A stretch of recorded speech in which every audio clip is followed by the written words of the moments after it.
Voilà, bonsoir à tous. Ce soir, un sujet dont on parle assez rarement. Alors, en fait, certaines personnes vont en parler énormément et d'autres personnes ne vont jamais en parler. Donc c'est un sujet qui, en règle générale, est peu abordé, sauf par des gens dont on va pas un petit peu parler, mais qui nous parlent surtout de la colère de Dieu, de la fin du monde, du cataclysme, etc., etc. On va voir un petit peu au fur et à mesure pourquoi. Certains sont un peu passionnés par ce sujet, et d'autres en ont peut-être même un peu peur. Alors, commençons. Avant de lire quelques passages, parce qu'on va en lire pas mal ce soir, par nécessité, la Bible parle de la colère de Dieu, ça on le sait. Et elle en parle beaucoup. Il y a plus de 580 références parlant de sa colère. Ça veut dire que si on regarde bien, on a plus de textes qui nous parlent de la colère de Dieu que de textes qui nous parlent de l'amour de Dieu. C'est surprenant, n'est-ce pas? Donc déjà, rien que là, on a une information surprenante. Et encore, quand je parle des 580 références, c'est 580 références explicites. Je ne parle pas de toutes les références, en plus, qui sont implicites sur la colère de Dieu, mais qui expriment directement le sujet de la colère de Dieu. Alors, sous différents termes, on va le voir, mais qui nous parlent en tout cas de cette colère de Dieu. Donc 580 références, donc beaucoup plus que les textes qui nous parlent de l'amour de Dieu. Alors, la raison en est simple, ce n'est pas que Dieu se mette plus en colère qu'il ne manifeste son amour, mais je suis absolument convaincu que c'est pour nous permettre de mieux comprendre ce que désigne cette expression traduite par colère de Dieu, qui se retrouve donc dans beaucoup de passages. Donc on va avancer. Donc il y a plus de références, comme je l'ai dit, à la colère de Dieu plutôt qu'à son amour et à sa miséricorde. Et ces textes, ces références la Bible présente toujours la colère de Dieu comme faisant partie des perfections divines. C'est important parce qu'on va se rendre compte qu'on a souvent une conception, une vision de Dieu erronée. Alors, soit déformée par un anthropomorphisme, c'est-à-dire on projette l'image humaine sur Dieu pour essayer de le comprendre, ou alors carrément faussée par différentes choses qu'on a pu entendre, recevoir, ou que l'on croit être dans la parole de Dieu et qui en réalité ne le sont pas. Là, on va voir quelques petits sujets ce soir. Je suis absolument convaincu que quand je vais les énoncer, tout le monde va me dire « Ah oui, ça c'est dans la parole », et en fait ça l'est pas. Donc on va voir. Donc en tout cas, la colère de Dieu est désignée de façon très claire dans la parole de Dieu comme étant une perfection divine. Tout comme son amour et sa miséricorde d'ailleurs. On dit souvent Dieu est amour, et on pourrait très bien dire Dieu est colère. Alors c'est surprenant. Bien sûr, on va définir le mot colère. Ça va être là surtout. En fait, ce qui est important, c'est cette définition. C'est-à-dire qu'on ne dit pas que Dieu ne se met pas en colère. On va définir clairement ce qu'est cette colère de Dieu. Voilà. Donc la Bible glorifie la colère de Dieu. Donc c'est pas quelque chose où la Bible serait un peu timide sur le sujet en disant « Ouh là là, on ne va pas trop parler de ce sujet ». Bon, 580 références, c'est qu'elle en parle. Mais la Bible, non seulement elle affirme que ça fait partie intrinsèque de Dieu, de l'essence même de Dieu, des attributs divins, mais en plus, elle glorifie Dieu. Elle glorifie Dieu. La Bible présente cette colère avec détail, et ça on va le voir au fur et à mesure, et surtout à la fin, on va refaire un petit check-up là, de ce qu'est la colère de Dieu. Donc, elle passe beaucoup de temps, la parole de Dieu, à détailler ce qu'est la colère de Dieu. Montrer que c'est important. Et la preuve en est 580 références. C'est quand même important. Maintenant, la colère. Dans notre conception du mot colère, la colère est toujours le résultat d'une frustration.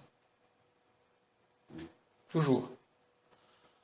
Et la colère est toujours synonyme de violence. Alors ça peut être une violence que l'on peut garder en soi, mais elle est synonyme de violence. Il est inimaginable d'associer une colère douce, calme, gentille. Il y a quelque chose qui ne va pas. La colère est toujours associée à la violence. Violence verbale, donc là il y a des mots, et très souvent la colère engendre des dérapages d'ailleurs. Donc il y a une violence verbale dans les mots qui sont énoncés, et physique même. Il y a des gens qui peuvent se faire mal ou qui peuvent faire mal physiquement sous l'effet de la colère et le regretter amèrement d'ailleurs après. Donc la colère entraîne systématiquement une mise en danger. Je parle de la colère humaine, hein. Je ne parle pas de la colère divine, on ne l'a pas encore circonscrite. Donc la colère entraîne une mise en danger pour sa propre santé. Par exemple, augmentation du niveau de stress. On sait que quelqu'un qui est sous l'effet de la colère augmente considérablement son stress. Augmentation du rythme cardiaque. Parfois, ça peut être énorme. Augmentation de la tension artérielle. On peut même générer un AVC sous l'effet de la colère. Donc il y a un risque, après il est mesurable, il n'est pas forcément très important, mais il y a toujours un risque pour sa santé. Il y a un risque pour sa sécurité. Action sans attention. Par exemple, si on est au volant et qu'on est énervé parce qu'on s'est disputé juste avant de monter dans la voiture, etc., on n'est plus du tout à ce que l'on fait. Donc là, ça peut être très dangereux pour sa propre sécurité et pour la sécurité d'autrui. Je prends l'exemple du volant, mais il y a toutes sortes de choses. On peut avoir des réactions impulsives sous l'effet de la colère. Quelque chose qu'on n'aurait jamais fait en temps normal, mais sous l'effet de la colère, une impulsion. Là, je vous renvoie sur les effets de la chute, où on a pu voir que la colère, dans ce sens-là, de toute façon, ne peut pas venir de Dieu, ne peut pas venir de la vie de l'esprit. Donc ça, on a vu la semaine dernière que Jésus ne s'est pas mis en colère, ne s'est jamais mis en colère, et y compris en chassant les vendeurs du temple. Mais il n'existe pas de sainte colère. Ça n'existe pas, ça. Entraîne une mise en danger, la colère, pour son équilibre. Après l'orage, sentiment de culpabilité. C'est-à-dire qu'après une crise de colère, va venir un sentiment de culpabilité, parce qu'on a dépassé les bornes, parce qu'on a fait des choses qu'on n'aurait pas dû, ou dit des choses qu'on n'aurait pas dû. Après l'orage, on a un sentiment de honte. On s'est mis dans une situation, c'était la honte, on va dire. Après l'orage, on a des remords. J'aurais jamais dû dire ça. J'aurais jamais dû faire cela. Une mise en danger pour ses relations. Destruction d'amitiés pourtant solides, des amitiés qui pouvaient dater de très très longue date. Mais sous l'effet de la colère, on a tout cassé. Et pire, destruction du couple, par des crises de colère. Des mots qui dépassent même ce que l'on pense, mais ils ont été dits, ces mots.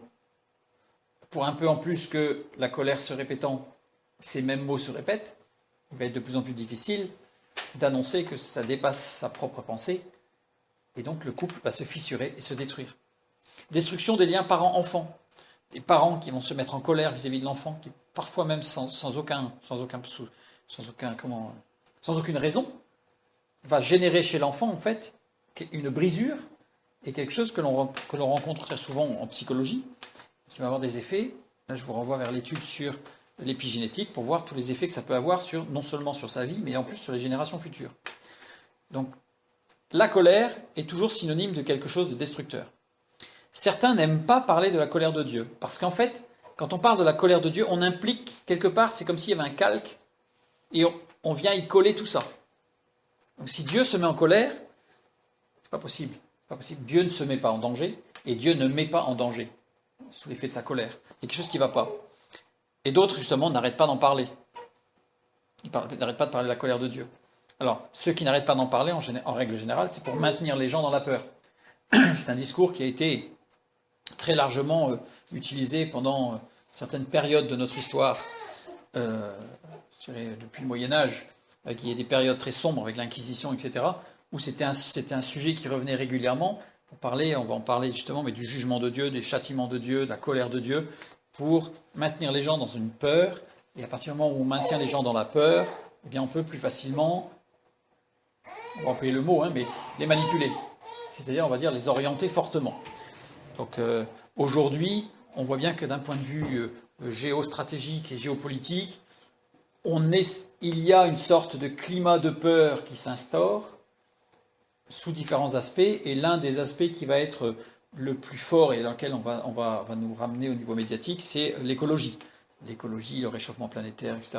Je prépare une étude sur tous ces sujets par rapport à la parole, et donc on verra, mais c'est pour maintenir la peur. Donc c'est le même principe.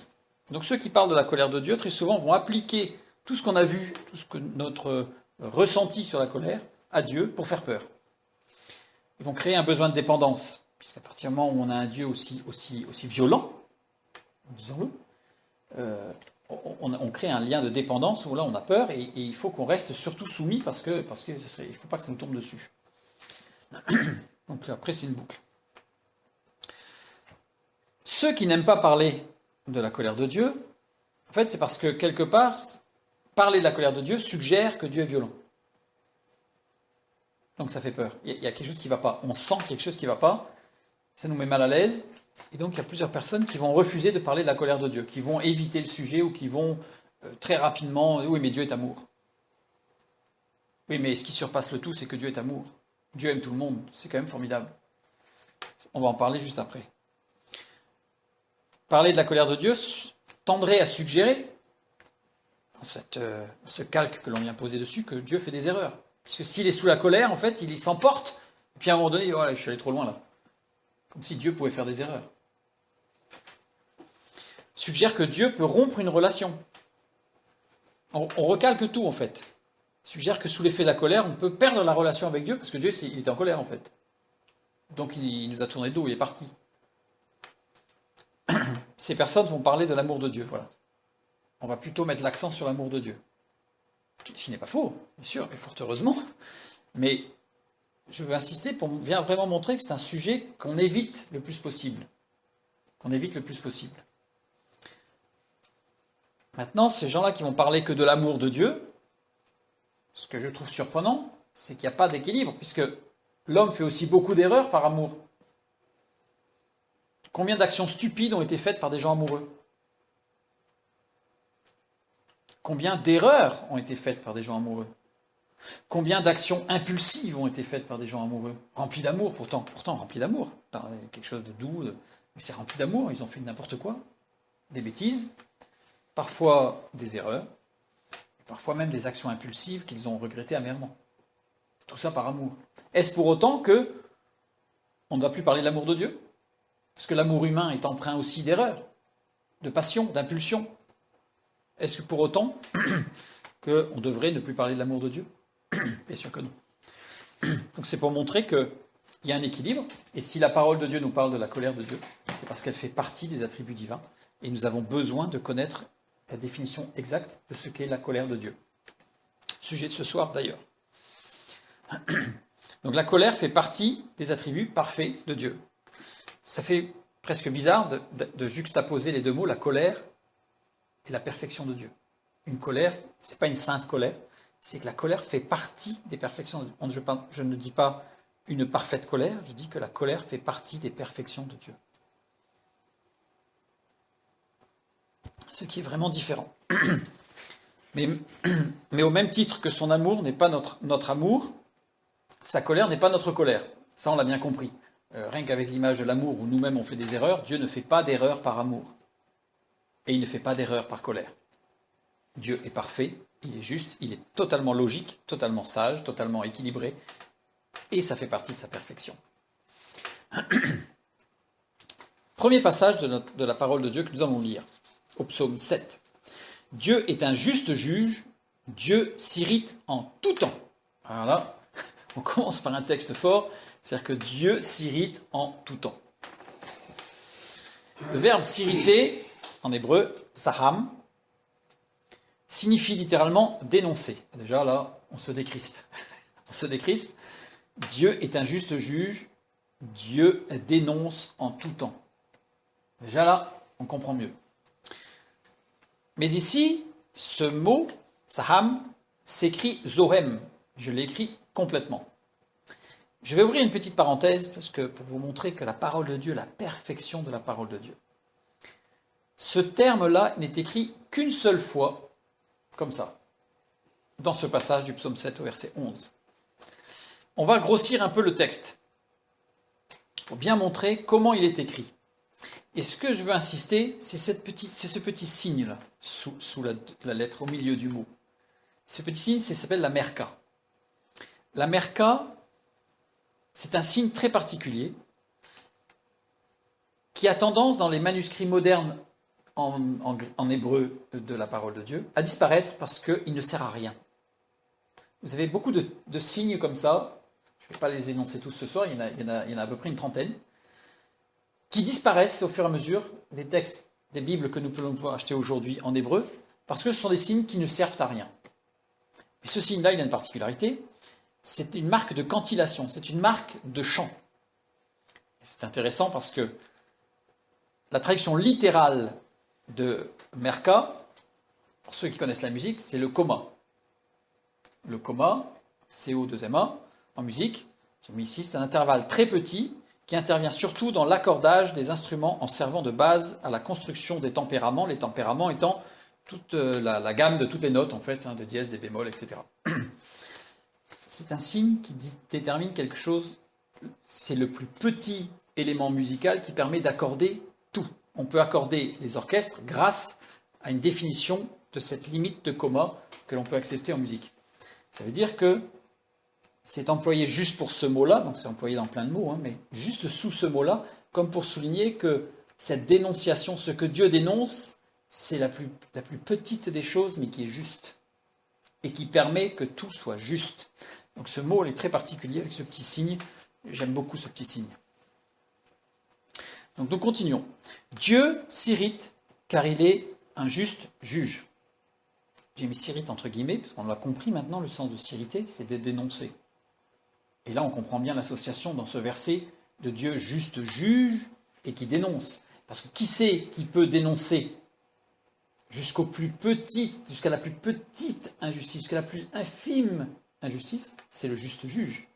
Et il n'y en a qu'un qui est juste juge, c'est Dieu. Donc, Dieu, en tant que juste juge, s'irrite, dénonce en permanence tout. C'est-à-dire qu'il voit tout et rien ne passe. Rien ne passe. Enfin, rien ne passe. Rien n'est transparent, c'est-à-dire qu'il voit tout. Il connaît tout. La colère de Dieu, j'ai mis entre guillemets colère parce qu'il faut qu'on le définisse. La colère de Dieu est directement liée au jugement du juste juge. Et ça, c'est très important de garder à l'esprit qu'à chaque fois que vous voyez ou qu'on rencontre le terme la colère de Dieu, ou que Dieu s'irrite, ou que Dieu est en fureur, on va voir ce terme-là un peu plus loin, c'est toujours lié au fait que Dieu est un juste juge. Toujours. Et en tant que juste juge, il a un jugement. Il porte un jugement sur les choses. Pour pouvoir les dénoncer, il faut porter un jugement. Or, le jugement de Dieu est toujours lié au châtiment de Dieu. Le jugement de Dieu tombe, c'est le châtiment. C'est ce qu'on appelle, depuis des siècles, le fameux châtiment de Dieu qui nous tombe dessus si on a péché, si on s'éloigne de Dieu. Et à la fin des temps, il y aura le super châtiment, l'enfer.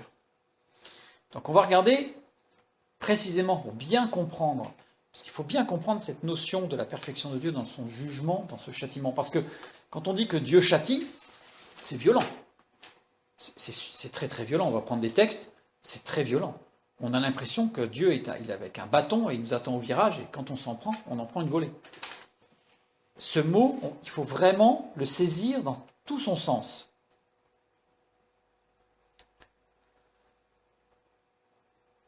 La colère est donc la justice parfaite de Dieu en action, puisqu'elle est liée au juste jugement, qui porte un jugement justement sur la plus infime des petites choses qui existent. Donc elle porte un jugement, donc Dieu, c'est la colère de Dieu, c'est la justice parfaite de Dieu en action.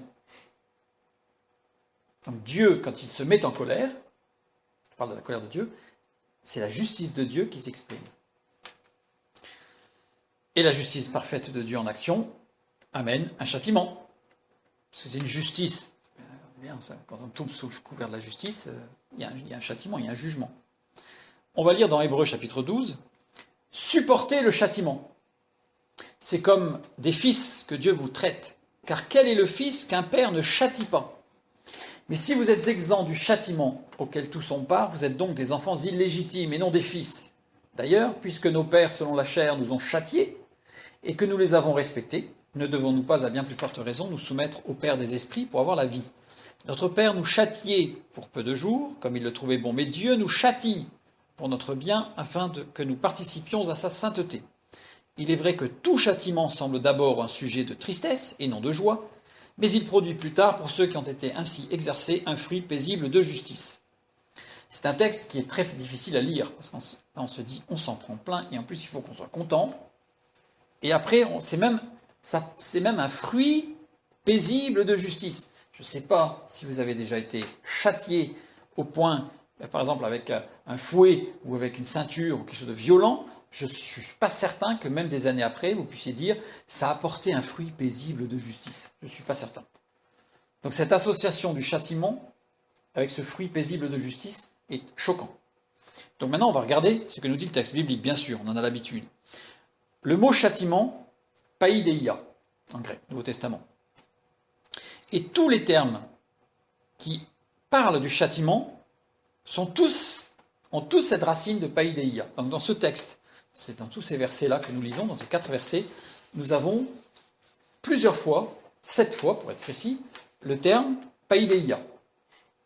Donc tous les châtiments, et remarquez bien que c'est le même terme pour les châtiments des pères vers leurs enfants que de Dieu vers ses enfants. C'est important, c'est juste une petite parenthèse par rapport à l'éducation des enfants. Dans la littérature chrétienne, ce mot paideia veut dire le châtiment. C'est-à-dire que partout, vous prenez un dictionnaire biblique, le châtiment. Vous prenez les traductions bibliques, quelles que soient les langues, le châtiment. C'est comme ça. Maintenant, si je prends dans la littérature grecque, ce mot, ce qu'il a toujours voulu dire, ce qu'il veut encore dire dans la littérature grecque, c'est l'éducation morale et intellectuelle des enfants. Ah, là, on commence à avoir un fossé, là. Parce que d'un côté, on a quelque chose de moral et intellectuel, et de l'autre côté, on a quelque chose de physique. Or, ce mot paideia, depuis 600 avant Jésus-Christ jusqu'à aujourd'hui, dans toute la littérature grecque, veut dire éducation morale, intellectuelle des enfants. Dans certaines traductions, vous allez quand même avoir la traduction de châtiment. Mais quand vous aurez compris ce que cela signifie, vous le lirez d'un œil totalement différent. Là, on va regarder de très près, justement, on va revenir sur supporter le châtiment. Donc on va prendre ce mot paideia. Ce mot châtiment désigne les conséquences éducatives négatives, c'est-à-dire quelque chose qui se produit dans l'éducation, mais qui est négatif. On va expliciter, on va prendre un exemple. On imagine la maman qui cuisine. Le jeune enfant, intrigué, cherche à savoir ce qui se passe. Elle explique qu'il ne faut pas toucher la casserole qui se trouve sur le feu, ou sur le gaz, parce que c'est de l'eau bouillante, l'eau est chaude. Donc là, la maman va expliquer, avec calme, avec sagesse, à son enfant, il ne faut pas toucher la casserole qui se trouve sur le feu, parce que c'est chaud, et puis tous les détails qui vont avec. Donc là, j'ai mis une petite image, voilà, la maman, très gentiment, explique qu'il ne faut pas toucher à la casserole qui se trouve avec de l'eau bouillante. Elle explique qu'il y a un risque de se brûler. Il y a un risque. Il y a une limite qu'il ne faut pas dépasser. Si on dépasse cette limite, accident. Qui dit accident, dit brûlure. Donc il va chercher à toucher la casserole, l'enfant. Parce que, on connaît les enfants, la curiosité à un moment donné fait que on va essayer de voir quand même, bon, si on ne peut pas aller toucher la casserole. La maman va le repousser, l'enfant, régulièrement. À chaque fois, elle va repousser l'enfant, car elle veille à la santé de l'enfant, évidemment. Elle veille à ce que l'enfant ne se mette pas en danger. Et elle explique à chaque fois qu'il ne faut pas parce que ça va se brûler, parce que l'enfant va se brûler. Donc on voit bien l'aspect éducatif, moral et intellectuel, parce que pour l'instant il n'y a rien de physique, sur l'enfant. À un moment, la maman est absorbée par ce qu'elle fait. Donc, elle est absorbée par autre chose, par la recette de cuisine, je ne sais pas, ou par le téléphone, j'en sais rien. En tout cas, elle est absorbée par quelque chose. L'enfant, hop là, il en profite de ce moment d'inattention de la maman. Et qu'est-ce qu'il fait à votre avis? Il va toucher la casserole.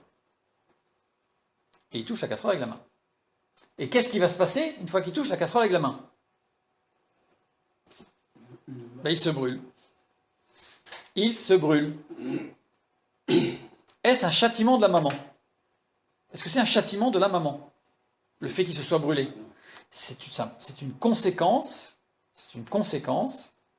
d'une non-écoute éducative de l'enfant. C'est une conséquence, ce que j'ai appelé au départ, une conséquence éducative négative.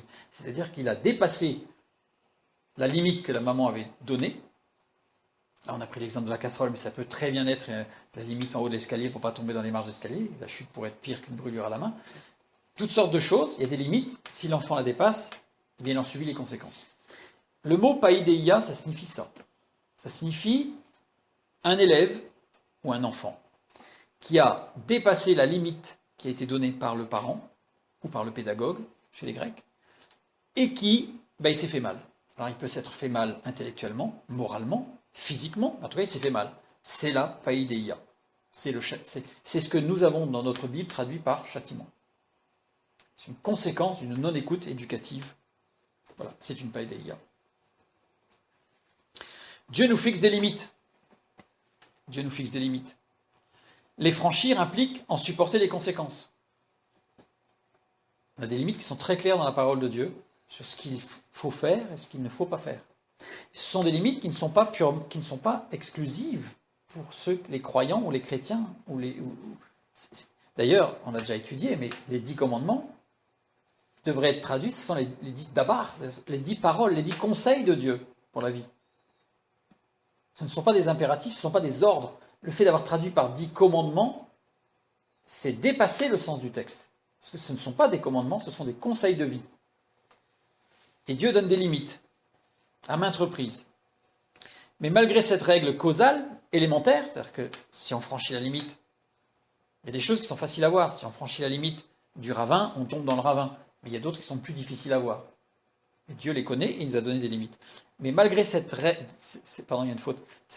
causale élémentaire, Dieu nous invite toujours à revenir à lui et à nous repentir. En fait, on a toujours la possibilité, évidemment, quand on a franchi cette limite, on s'est fait mal et on peut revenir dans les bras du Père en disant oui, bon, voilà, j'aurais pas dû. Oui, c'est ça. Si j'avais su, je ne serais pas allé. Il nous préviendra toujours. Il y a sa parole déjà, qui nous donne des limites. En fixant d'autres limites, des risques à continuer sur cette voie. C'est-à-dire que si on dépasse les limites, Dieu va continuer à nous avertir en disant, là, tu as dépassé des limites, tu as commencé à te faire mal, on va en parler un petit peu après, mais si tu continues, ça va être pire. Dieu nous invite à ne pas continuer. On est libre, si on veut, on peut continuer. Et certains vont continuer, ils vont continuer jusqu'à la catastrophe. Jusqu'à la catastrophe. Donc Dieu prévient, il prévient de la païdéia. En tant que pédagogue, en tant que Père céleste, il nous prévient. En tant que pédagogue pour les non-croyants et en tant que Père céleste pour les croyants, il prévient. Mais l'enfant que nous sommes vis-à-vis du Père n'est pas toujours très obéissant. Et Dieu le Père le sait. Mais il nous fixe des limites éducatives pour apprendre, pour grandir, jusqu'à la limite ultime qui est la mort. C'est-à-dire qu'il y a une limite ultime qui est la mort, et là, c'est fini. Là, il n'y a plus de retour possible. Tout est possible en retour, en guérison, en pardon, sauf une fois franchi cette limite de non-retour qu'est la mort. L'enfant considère parfois que ses parents l'empêchent d'être libre. En particulier en grandissant, l'enfant va commencer à dire « Ouais, attends, vous les parents, en fait, vous me privez de ma liberté. » Sachant qu'au fur et à mesure de l'éducation, les parents laissent de plus en plus libre l'enfant, parce qu'au départ, il n'a pas conscience même de ses limites physiques, et au fur et à mesure qu'il grandit, on lui laisse de la liberté, et l'enfant va dire « Tu ne me laisses pas libre ». Certains chrétiens, certaines personnes vont dire « Dieu ne nous laisse pas libres ». Mais s'il passe les limites, il peut se blesser, voire être mutilé à vie. C'est-à-dire que les parents ont conscience du danger. Alors, les parents ne sont pas non plus Dieu, c'est-à-dire qu'ils ont des limites, ils ont des appréciations, ils ont des présupposés, voilà, c'est un ensemble, bien sûr. On fait une relation, parce que Dieu, lui, n'a pas de présupposés, Dieu connaît, Dieu sait, il est juste juge. Il connaît toutes choses. Et quand il nous donne des limites, c'est parce que si on passe cette limite, ça va être catastrophique, comme on va le voir un petit peu après. Avec, oui, un retour possible à lui, mais on sera peut-être mutilé. Parce qu'il y a certaines expériences de la vie qui font que on va garder une cicatrice. Alors Dieu est tout-puissant, il guérit, fort heureusement, gloire à son nom, mais on peut garder des cicatrices. Prenons garde. L'homme considère parfois que Dieu l'empêche d'être libre. Même certains chrétiens, c'est quand même pénible, quoi. Dieu, on ne peut pas tout faire, là. L'apôtre Paul a dit, je suis libre, je peux tout faire, mais tout n'est pas utile, tout ne construit pas. Et je préfère obéir à Dieu parce que je sais que je suis dans la limite de la construction et que rien ne sera négatif. Mais s'il passe les limites, il se blessera, voire sera mutilé à vie lui aussi. Nous avons dit que Dieu nous prévient toujours. Et l'un des points forts, l'un des hygiaphones qu'il utilise pour nous prévenir, c'est la parole de Dieu. La parole de Dieu nous parle toujours, nous donne des limites. Il nous parle aussi au travers des conseils de notre entourage. Et il nous parle aussi au travers de notre conscience, bien sûr. Ça, c'est très important, ça. C'est ce qui nous permet d'avoir des limites. La parole de Dieu nous dit qu'il a placé la conscience dès l'enfant, en fait. Il y a la conscience. Avant même la connaissance, on a la conscience, qui permet de définir des limites. Donc le châtiment de Dieu n'existe pas en tant que tel. Ce n'est pas un châtiment qui nous tombe dessus. Il s'agit de sa main d'amour en action qui essaye de nous donner des limites. Mais si on veut franchir la limite, on franchira la limite. Cette main d'amour est prête à nous conduire, prête à nous protéger avec douceur. C'est l'amour et la douceur de Dieu, Dieu le Père, pour nous faire comprendre où est notre intérêt. Pour nous faire comprendre où est notre intérêt. Parce que parfois, notre intérêt, on ne le comprend pas et on ne le voit pas. Nous, on pense que notre intérêt, il est à gauche, alors que Dieu nous montre qu'il faut qu'on aille à droite. On dit, mais non, tu n'as rien compris là. Parce que moi, je vois bien que c'est beaucoup plus intéressant à gauche. Et là, je vous renvoie vers l'image d'Abraham et de Lot. Lot qui a regardé et qui s'est dit, beaucoup plus intéressant dans la vallée de Sodome et Gomorrhe. C'était pas le plan de Dieu. Dieu connaissait où était l'intérêt de Lot. Lot a cru, comme le capitaine du bâtiment, du bateau pour l'apôtre Paul, il est pensé être maître de sa destinée. Voilà, il pensait que c'était mieux comme ça. Dieu avait donné autre chose, il a voulu franchir la limite, il y a eu des dégâts. Donc, prenons garde.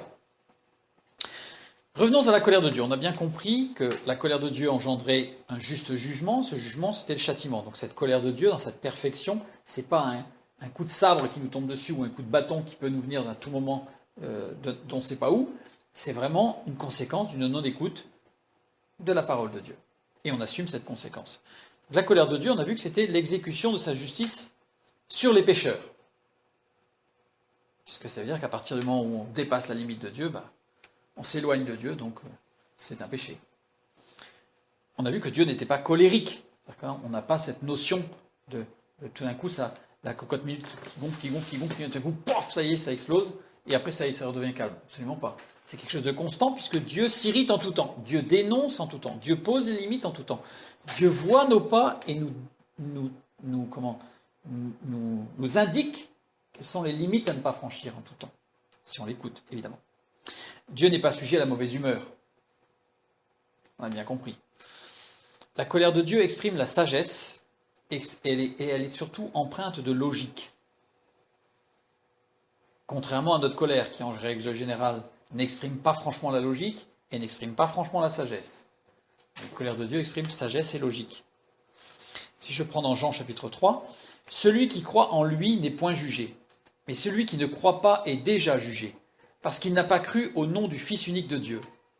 Et ce jugement, c'est que la lumière étant venue dans le monde, les hommes ont préféré les ténèbres à la lumière, parce que leurs œuvres étaient mauvaises. » Les hommes ont préféré les ténèbres, agapao, ce mot très fort qui désigne quelque chose, un amour fusionnel, quelque chose de très très profond, exprime un attachement profond et entier. Les hommes se sont entièrement et profondément attachés aux ténèbres.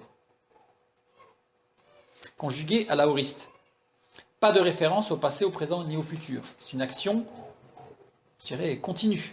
C'est quelque chose qui n'est pas lié à un moment, à un instant. Donc ces hommes qui se sont attachés, ils se sont attachés de façon continuelle. Ce n'est pas une fois parce qu'il a fait une erreur. Là, la parole de Dieu nous parle bien de personnes qui se sont profondément, entièrement attachées aux ténèbres de façon continuelle. C'est continu, ça ne cesse pas. Là, on exclut ceux qui ont fait une erreur et qui sont revenus à Dieu, ceux qui ont réalisé et qui ont entendu la voix de Dieu qui les appelait à revenir dans la bergerie. Et ce verbe, agapao, est à la voix active. Donc ce sont bien eux qui se sont engagés et qui ont délibérément choisi de suivre cette voie. Parce que leurs œuvres étaient mauvaises. Parce que, gare qui veut dire effectivement. On change de sens. Les hommes, volontairement, de façon continue, ont exercé leur liberté pour choisir, pour préférer, pour s'attacher aux ténèbres, plutôt qu'à la lumière. En effet, leurs œuvres étaient mauvaises. C'est-à-dire, quelque part, on a un effet de cause, on a une sorte de constatation. Non seulement la parole de Dieu l'affirme, mais en plus il dit, en effet, leurs œuvres correspondaient bien à leur choix. Donc on voit un arbre à son fruit. On reconnaît un arbre à son fruit. Et ici, la parole de Dieu nous dit bien, en effet, ces hommes-là qui avaient fait ce choix de choisir les ténèbres plutôt que la lumière, ça veut dire qu'ils avaient eu conscience de ce que c'était que la lumière, mais ils ont fait ce choix de façon continuelle, ils se sont enfoncés dedans. En effet, leurs œuvres étaient mauvaises. Elles étaient mauvaises. N. Être ou rester. Conjugué à l'imparfait, action continue ininterrompue. Donc, en effet, leurs œuvres restaient mauvaises. Ils ne s'amélioraient pas, quoi. On a bien la description de quelqu'un qui délibérément s'enfonce, choisit sa voie et y persiste. J'insiste parce que sinon, je sais très bien qu'il y a des personnes qui vont me dire ah, oui, mais est-ce que c'est pas mon cas parce que hier j'ai fait une erreur et puis voilà, j'ai fait une bêtise. Non, on n'est pas dans ce cas-là du tout. On est vraiment dans le cas de quelqu'un qui insiste lourdement dans sa voie. La preuve en est ses œuvres restées mauvaises, de façon ininterrompue.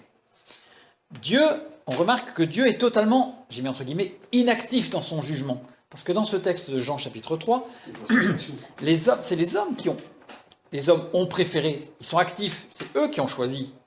Dieu a apporté la lumière et eux, ils ont choisi délibérément, ils ont insisté et ils ont continué. Donc Dieu est totalement inactif dans ce jugement, dans ce châtiment, on va dire. L'homme en question a pris et confirme sa décision, son choix, dans le temps. Maintenant, le mot jugement, dans le Nouveau Testament, là, dans ce texte. Et ce jugement, c'est que, la lumière étant venue dans le monde, ce jugement, crisis. Crisis, ça désigne une séparation issue d'une décision à bon escient, avec une juste capacité de jugement. C'est un mot très précis. Hein. Ça veut dire que ce jugement, cette séparation de l'homme d'avec Dieu, est issu d'une décision à bon escient avec une juste capacité de jugement. Ça veut dire que c'est Dieu, oui, c'est Dieu qui décide, qui dit la séparation, elle est consommée. L'homme est parti, il a continué dans ses voies, Dieu entérine et dit je sépare, c'est-à-dire que là je coupe. Puisqu'il insiste et qu'il veut absolument y rester, eh bien qu'il y reste. C'est Dieu qui prend la décision logique de la séparation. C'est une décision logique puisqu'il a présenté à l'homme la lumière. L'homme a préféré les ténèbres. Bon, il est parti dans les ténèbres, conformément au choix des hommes. Ils ont choisi les ténèbres, ils sont dans les ténèbres. Dieu donc est totalement inactif dans son jugement. C'est ce que nous venons de voir. On va continuer. L'homme en question, par contre, a pris et confirme sa décision, son choix. Quand Adam et Ève ont péché dans le jardin d'Éden, qu'est-ce qui s'est passé juste après ? Juste après. Ils ont fui Dieu en se cachant de lui. C'est pas Dieu qui leur a dit tout de suite, à l'instant précis où ils ont péché, dit dehors. Le texte nous dit bien qu'ils se sont cachés, ils sont fuis. C'est eux qui ont fui Dieu. Au lieu de venir à Dieu en disant oh Dieu Père, on a fait une erreur, on a franchi la limite, on s'est brûlé là. Non, ils se sont cachés. Ils ont fui le regard de Dieu. Et ensuite, Dieu a dû fermer le jardin aux hommes. C'est par la suite. C'est l'homme d'abord qui s'est caché. La séparation est une conséquence de leur choix. Adam et Ève ont fait un choix et il y a eu une conséquence. Quand l'homme suit ses désirs sur terre, il fuit Dieu en se cachant de lui. De différentes manières, soit par de l'activisme, soit par des plaisirs futiles et trompeurs. Bref, il fuit parce que la conscience le ramène toujours un choix pour l'éternité. Mais l'homme fuit.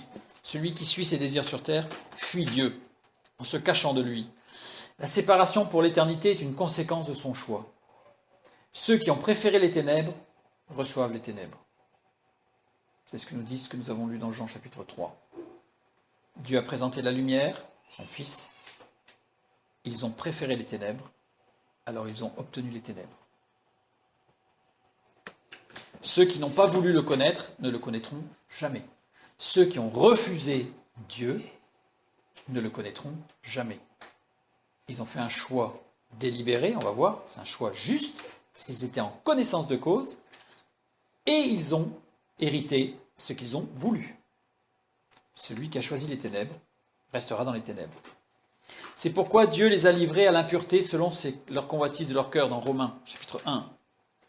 Dieu les a livrés à l'impureté, pourquoi? Parce qu'ils ont choisi de vivre dans l'impureté. Ils ont fait un choix, Dieu les a laissés libres. Dieu, dans sa colère, donne la totale implication de ce qu'ils ont préalablement choisi. Au même titre que l'enfant qui renverse la casserole, eh bien, si l'eau tombe sur sa main, il est brûlé. Si ça tombe sur son visage, eh bien, il sera brûlé. Totalement. On assume totalement, Dieu nous dit, mais voilà la limite, mais si tu franchis la limite, tu assumeras. On peut toujours revenir à Dieu, mais tu assumeras.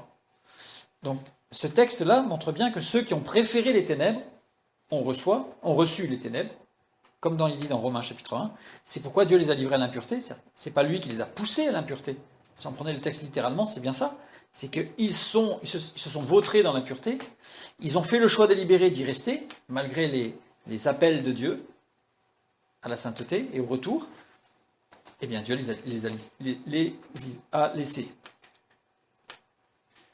Mais cette colère n'est-elle pas un peu excessive? Une question parfois qu'on entend, quand même. Toute cette souffrance éternelle pour quelques péchés temporels, parce qu'il y a des gens, quand même, ils n'ont tué personne, hein, quand même. C'est quand même un peu fort. Le jugement de Dieu n'est-il pas excessif? L'éternité dans la souffrance pour quelques péchés temporels.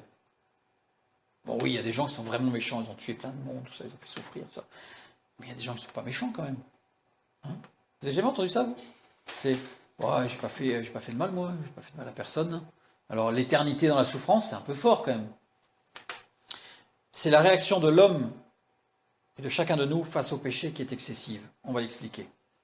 C'est pas la réaction, c'est pas le jugement de Dieu qui est excessif, c'est notre réaction face au péché qui est excessive. Nous excusons le péché très facilement, on le minimise très facilement.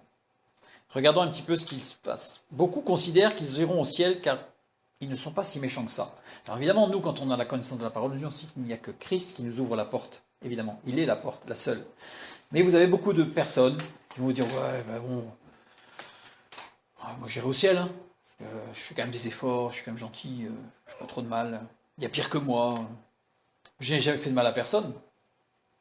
J'ai déjà abandonné ceci ou cela. Déjà, j'avais une tendance à boire un peu, mais ouais, je fais plus maintenant quand même. Hein. Donc je progresse quand même.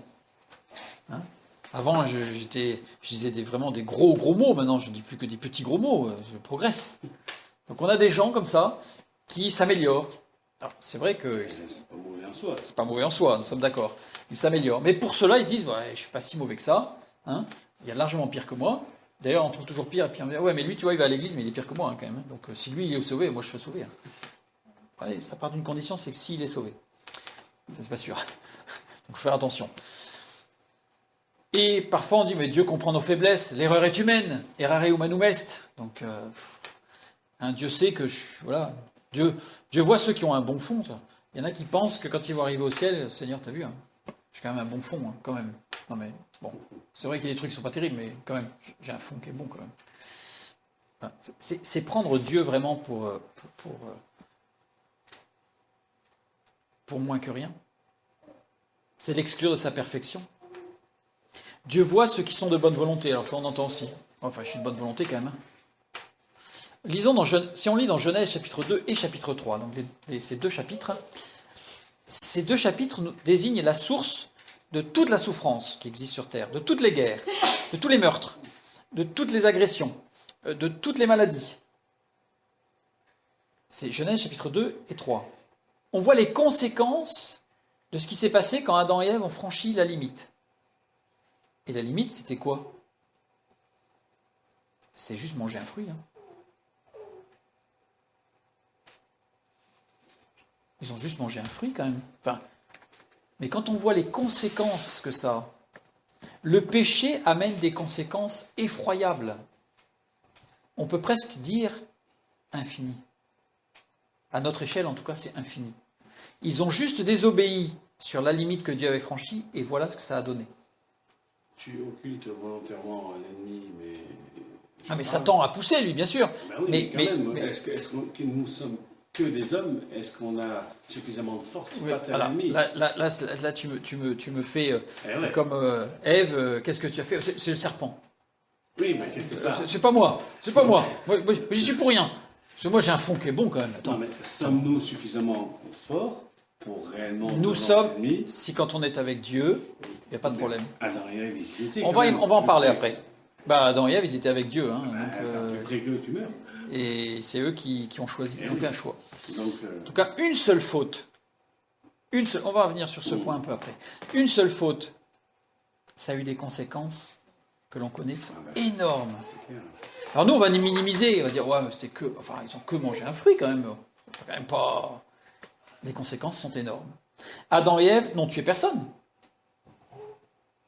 Ils n'ont tué personne dans le jardin d'Éden. De toute façon, ils se seraient entretués, mais ils n'ont tué personne, même pas d'animaux. Ils ont fait tuer un animal pour les vêtir. Ils ont tout simplement, j'ai mis entre guillemets, parce que ça, c'est notre vue humaine, ça. Ils ont tout simplement mangé un fruit défendu. Mais les conséquences sont dramatiques. Dieu connaissait les conséquences. Dieu connaissait les conséquences. Donc il a dit, vous ne mangerez pas. Ah, il n'a pas joué non plus sur la peur en leur faisant tout un tableau abominable. Il dit, vous n'en mangerez pas. Parce que si vous en mangez, vous mourrez. Mais ils savaient de toute façon qu'ils allaient en manger. Il a prévenu Adam et Ève. Donc là, j'indique voir une étude qu'on a faite sur ce qui s'est passé sur le jardin d'Éden pour vraiment comprendre tout ce qui s'est passé. Donc il a prévenu Adam et Ève, et ils ont préféré les ténèbres. Ils ont préféré écouter Satan. Ils ont fait un choix, avec des conséquences dramatiques. Et dans Romains 5,12, nous disons, c'est pourquoi, comme par un seul homme le péché est entré dans le monde, et par le péché la mort, et qu'ainsi la mort s'est étendue sur tous les hommes parce que tous ont péché. Une faute, il a franchi la limite. Les conséquences sont dramatiques. Dramatiques. Et quand on dit parce que tous ont péché, c'est le mot passe qui veut dire chacun individuellement. Donc c'est pas tous un gros paquet, on dit voilà, on envoie tous sur le monde. C'est chacun individuellement a péché. Et en Corinthiens, nous lisons Christ est mort pour nos péchés, selon les Écritures. Christ est mort pour nos péchés. Mais pas uniquement. Il n'est pas mort que pour nos péchés. Dieu prouve son amour envers nous en ce que lorsque nous étions encore des pécheurs, Christ est mort pour nous. Donc il est mort pour nos péchés, il est mort pour nous. Parce que justement, on peut, parce qu'il est mort pour les péchés, il a accompli le sacrifice ultime pour effacer les péchés, pour le pardon des péchés, mais c'est pour nous. C'est pas pour les péchés. C'est pour nous. Pour nous, ou Père. Ou Père, entre autres sens, ça a beaucoup de sens, ou Père, donc je ne les ai pas tous mis, ça aurait été long, mais c'est-à-dire à la place de. Il est mort à la place de nous. Donc c'est clair dans la parole de Dieu. C'est nous qui aurions dû mourir. Il est mort à cause de nous. Et nous, c'est Émon. Émon, c'est l'ensemble des moi. C'est-à-dire que c'est pas nous, l'humanité, quoi. C'est vraiment chacun individuellement. Le nous, c'est. Ce mot Émon, c'est l'ensemble des individus, moi, je. C'est-à-dire que c'est pas, c'est pour tous les hommes et toutes les femmes, c'est formidable. C'est pour moi personnellement. Christ est mort à ma place. À ma place. Chacun individuellement, nous sommes responsables de la mort de Christ. On a une tendance à oublier ça. On minimise l'importance du péché. C'est-à-dire que c'est pour moi que Christ est mort. J'aurais dû mourir et il est mort à ma place. Je suis responsable de la mort de Christ, du Fils de Dieu. Moi.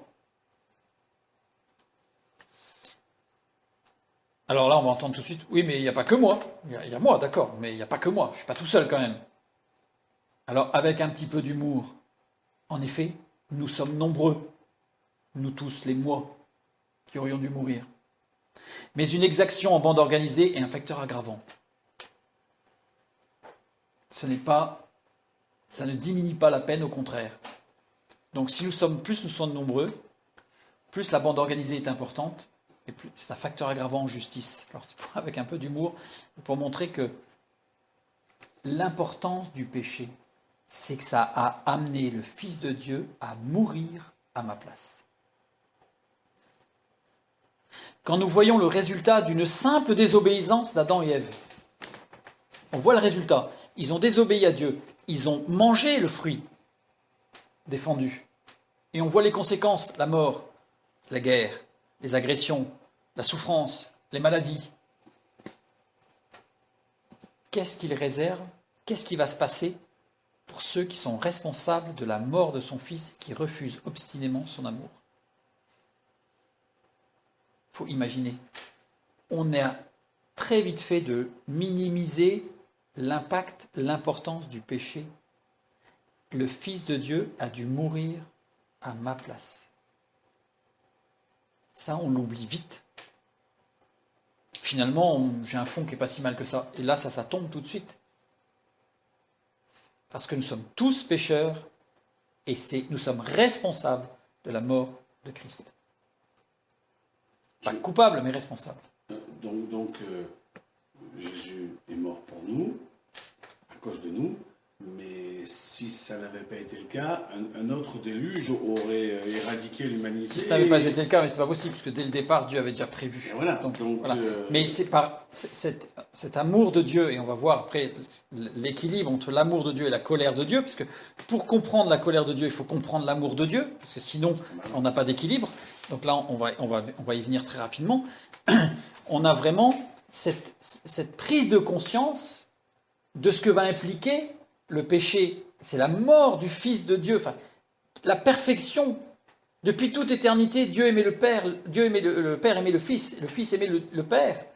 Et à un moment donné, pour moi, à cause de moi, le Fils va mourir. L'importance du péché est énorme. Le jugement de Dieu n'est pas excessif. Dieu est infiniment parfait. Infiniment parfait, il n'a pas de limite dans la perfection. Pécher une seule fois contre lui est une faute infinie. Elle n'a pas de prix, cette faute. Puisque Dieu est infiniment parfait. C'est pour ça qu'il est important d'avoir une bonne notion de Dieu. Dieu est infiniment parfait. Pécher une fois contre lui est une faute infinie, puisque c'est un péché contre un être infiniment parfait. Le jugement de Dieu n'est pas excessif. Ainsi, la plus grande menace pour l'humanité, ce n'est pas la crise économique, ce n'est pas la guerre, ce n'est pas l'islam, ce n'est pas le réchauffement de la planète, c'est la colère de Dieu. C'est ce juste jugement, ce châtiment qui vient à la mort. Ça, c'est la plus grande menace pour l'humanité. Parce que la parole de Dieu nous dit qu'il y aura le jour de la colère de Dieu, c'est-à-dire un jour, pour chacun de nous, nous savons qu'un jour, il y aura la mort. Nous ne connaissons pas la date parce que nous ne savons pas si demain, de quoi demain sera fait, mais nous savons que nous allons mourir. Même si l'homme, au travers du transhumanisme et de tout ce qu'il essaye au niveau de la science, il essaye de donner à l'homme la vie éternelle parce qu'il faut lutter contre le châtiment de Dieu, mais ce châtiment de Dieu, il tombe de toute façon.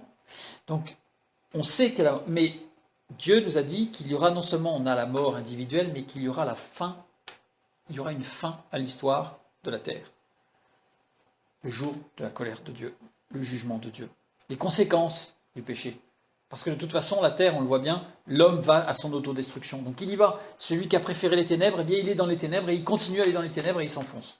Et l'ennemi veut détruire l'œuvre de Dieu. On va revenir un peu après. Donc c'est la colère de Dieu impliquant un juste jugement de Dieu. Ne craignons pas ce que les hommes craignent. La crise économique, la guerre, l'islam, quoi. On peut avoir des yeux ouverts et voir et prendre conscience de la gravité des événements, de ce qui se passe. Mais ne craignons pas ce que les hommes craignent. Demeurons dans la crainte de Dieu, pas dans la peur du jugement, parce que nous sommes sauvés. Nous sommes avec Christ. Nous avons reçu le pardon des péchés. Donc nous sommes libérés de cette peur. Mais nous demeurons dans la crainte de Dieu qui est infiniment parfait. Gardons cette conscience. C'est ça la crainte de Dieu. La crainte de Dieu, c'est de se rendre compte qu'on s'approche, qu'on a la possibilité de nous approcher par Christ, en Christ, de cet être infiniment parfait. Qui sommes-nous ? Nous, pour nous approcher de cet être infiniment parfait. Eh bien, il nous fait co-héritiers de Christ. C'est énorme. À cause de moi, son fils est mort, et il m'amène quand même à être cohéritier de ce Fils qui est mort, qui est ressuscité. C'est extraordinaire. Extraordinaire. Nous lisons dans Proverbes, la crainte de l'Éternel est le commencement de la science. C'est la crainte de l'Éternel qui va me permettre de rester dans les limites que Dieu donne, au travers de sa parole en particulier. Les insensés méprisent la sagesse et l'instruction. Dans le psaume 50, prenez-y donc garde, vous qui oubliez Dieu, de peur que je ne déchire sans que personne délivre. C'est Dieu qui parle. Donc là, on voit la violence de Dieu. Regardons le texte un peu plus près. Prenez-y donc garde, vous qui oubliez Dieu. Shakar. Shakar qui veut dire oublier, mais qui veut dire aussi ignorer. Ce texte s'adresse à ceux qui se sont approchés de Dieu et qui oublient Dieu. Et ce texte s'adresse à ceux qui ne se sont pas approchés de Dieu et qui ignorent Dieu, qui veulent l'ignorer. Il est conjugué, ce verbe, au mode participe actif. Ça veut dire que, littéralement, je peux traduire en oubliant sciemment. C'est actif. Donc c'est prenez-y donc garde, vous qui oubliez sciemment, qui ne prenez pas garde, vous savez, vous connaissez la vérité, mais vous préférez faire autre chose. Ou alors ceux qui ignorent, c'est en ignorant sciemment. Et dans Actes 17:30, nous lisons « Dieu, sans tenir compte des temps d'ignorance, annonce maintenant à tous les hommes, en tout lieu, qu'ils aient à se repentir. Il n'existe personne qui subira le châtiment, entre guillemets, de Dieu, qui n'aura pas eu la conscience de la lumière. » La parole de Dieu est claire. Dieu ne tient pas compte des temps d'ignorance. Donc, les enfants, ce n'est pas la peine de me poser à partir de quel âge, parce que Dieu seul sait où est exactement la limite et à quel âge. Nous, on ne sait pas, on sait que c'est jeune, mais on ne sait pas à quel âge il y a la conscience, parce qu'après, on a des personnes qui peuvent être handicapées. Où est la limite de la conscience, etc. Dieu connaît, et Dieu nous donne cette parole. Dieu ne tient pas compte des temps d'ignorance. Mais il annonce à tout homme, à chacun, en tout lieu, qu'ils ont à se repentir. Je continue sur notre texte, psaume 50. De peur que je ne déchire. Toute cette expression, en fait, c'est un mot. Taraf. Taraf qui veut dire mise en pièces plumée. Conjugué à l'imparfait. Désigne un processus, une action continue. Mais il n'est pas du tout notion que ce soit Dieu qui dise « je » dans la conjugaison du verbe.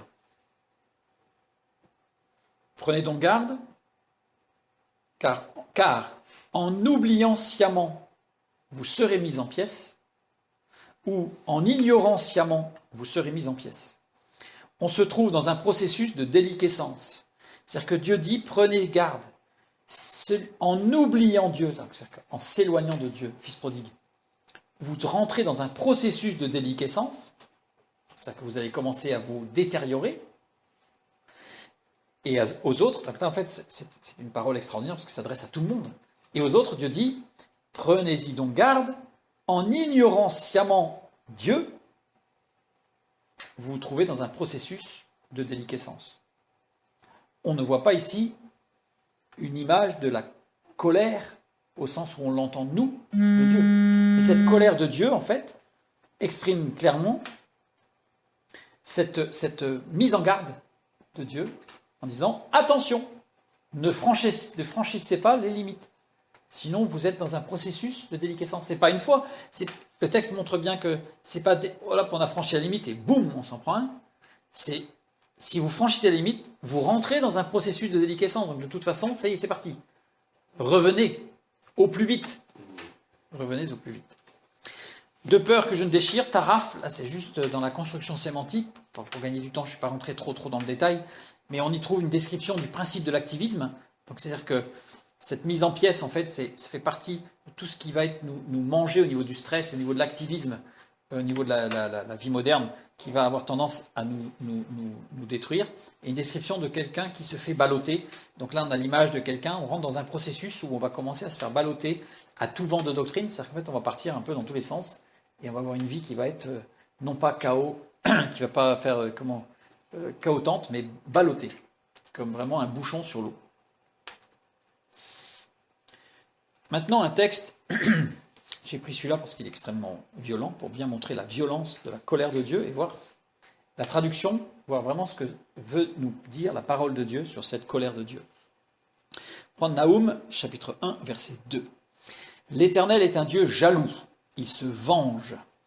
L'Éternel se venge, il est plein de fureur. L'Éternel se venge de ses adversaires. Il garde rancune à ses ennemis. Alors là, on a un texte. Là, vous allez me dire, alors là, si on ne parle pas de la violence, dans la colère de Dieu, c'est terrible. Regardons d'un peu plus près. Il se venge. Nakam. Nakam, la première lettre, c'est la lettre Nun, au niveau grammatical. Quand elle est placée en début d'un mot, ou d'un verbe, cette lettre Nun désigne une existence individuelle produite. C'est-à-dire que c'est quelque chose d'individuel. On se détache de la masse. Et la deuxième partie désigne la nécessité comme origine de l'action. C'était nécessaire. On a rarement ces trois lettres, c'est même la seule fois où je me semble, où on a ces trois lettres qui forment un mot. Parce que normalement, en fait, il nous faut autre chose derrière, parce que c'est une séparation d'un tout par nécessité, mais il faut qu'on explique séparé de quoi. Donc là, on a vraiment cette idée de séparation. Donc quand il dit que Dieu se venge, l'Éternel se venge, Dieu se manifeste nécessairement. Littéralement, ça veut dire ça. C'est-à-dire que l'Éternel est un Dieu jaloux, il se manifeste nécessairement. C'est-à-dire que c'est la nécessité. Il ne peut pas faire autrement. Les choses font qu'il est obligé de se manifester. On est loin de la notion de vengeance. Maintenant, déterminons ce que c'est que cette idée, cette notion d'un Dieu jaloux. Jaloux, Kanov. Kanov, formé de 4 lettres. Les deux premières, désignent la force et la puissance qui meut la matière. Donc c'est l'origine de tout mouvement. Et la deuxième partie, alors ce mouvement, c'est très intéressant, ce mouvement qui tend à s'étendre, donc c'est un mouvement qui tend à s'étendre, aller un peu partout, donc qui va engendrer d'autres mouvements. Mais surtout, on a aussi qui ne se définit que par rapport à elle-même. C'est-à-dire que cette force et cette puissance, en engendrant le mouvement, ne se perd pas, contrairement à nous. Les lois mécaniques font que si vous engendrez un mouvement, vous perdez de l'énergie. Donc, ce qui engendre au départ va s'épuiser. Alors que là, la notion de ces deux lettres, Kof, Nun, désigne une force, une puissance qui crée le mouvement, mais qui ne s'épuise pas. Qui ne s'épuise pas et qui ne se définit que par rapport à elle-même. On a une sorte de notion de centré sur soi. Donc cette force, c'est comme quelque chose qui est centré sur elle-même, qui va générer du mouvement, mais qui ne s'extériorise pas, qui ne se perd pas dans le mouvement qu'elle génère. Et la deuxième lettre, c'est un son, un bruit. On y trouve Dieu et le Logos. Je vous renvoie vers notre étude sur la création pour bien comprendre ce son qui crée le mouvement dans l'univers. Donc Dieu est le Logos, source de tout mouvement. Il est le centre de tout et il centralise tout. C'est notre notion de quelqu'un de jaloux. Quelqu'un de jaloux, c'est quelqu'un qui ramène tout à lui, qui est le centre de tout et qui gère tout. Ça, c'est le jaloux. Alors évidemment, on va coller ça sur Dieu, sachant que Dieu ne se définit que par rapport à lui-même, puisqu'il est infiniment parfait. Ça, je vous renvoie vers l'étude sur la Trinité pour bien mesurer, c'est ça. Il est infini, donc il ne se définit que par rapport à lui-même, et c'est lui qui génère tout. On voit quelqu'un, on rencontre quelqu'un qui agit comme ça, on dit c'est quelqu'un d'égocentré, jaloux. Voilà, c'est la notion de la jalousie. C'est pour ça qu'on va coller cette traduction à Dieu, ce mot jaloux, mais en fait ça n'a pas cette notion, c'est que c'est Dieu qui est source de tout mouvement et le centre de tout, et il centralise tout. Donc Dieu est un Dieu central, il est le centre de tout mouvement. Dieu se manifeste nécessairement, par nécessité, il est plein de fureur. Baal, ça veut dire propriétaire, il est le propriétaire de la fureur. Sachant que fureur, c'est Réma. Réma, pareil, construction des deux premières lettres, désigne l'enveloppement général et la chaleur qui résulte du mouvement. C'est-à-dire que c'est quelque chose qui vient envelopper, qui vient prendre de partout, mais qui génère de la chaleur, par une sorte de frottement. Donc c'est quelque chose de chaud, et qui produit de la chaleur. Et ensuite, c'est la vie. Plein de fureur, littéralement, dans sa construction, ça veut dire que Dieu est le propriétaire de la vie et de toutes ses manifestations. Littéralement, c'est ça. L'Éternel est un Dieu qui est le centre de toute chose. Il se manifeste nécessairement. L'Éternel se manifeste nécessairement. Il est le propriétaire de la vie et de toutes ses manifestations. Ensuite, on continue. L'Éternel se venge, donc c'est-à-dire l'Éternel se manifeste nécessairement auprès de ses adversaires.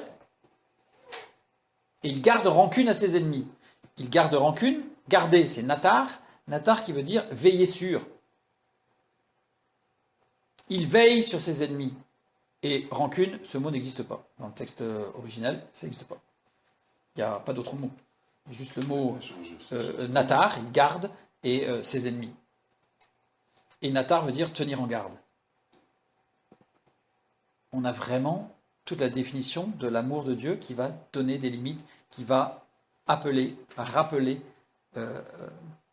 avertir, même ses ennemis. Parce que Dieu ne peut pas rester inactif, donc nécessairement il se manifeste. Nécessairement il va manifester sa puissance, sa justice. Et on va voir que je parle exprès de la justice et non pas de l'amour. Il manifeste nécessairement sa justice, même vis-à-vis de ses ennemis. C'est ça là, ce qu'on a défini par colère de Dieu. C'est que c'est la nécessité qui fait que Dieu intervient en tant que juste juge. Pour non pas donner un coup de bâton, et pour dire attention, la limite elle est là. Si tu franchis la limite, tu pars dans un processus de déliquescence. Tu vas te faire mal, même à ses ennemis.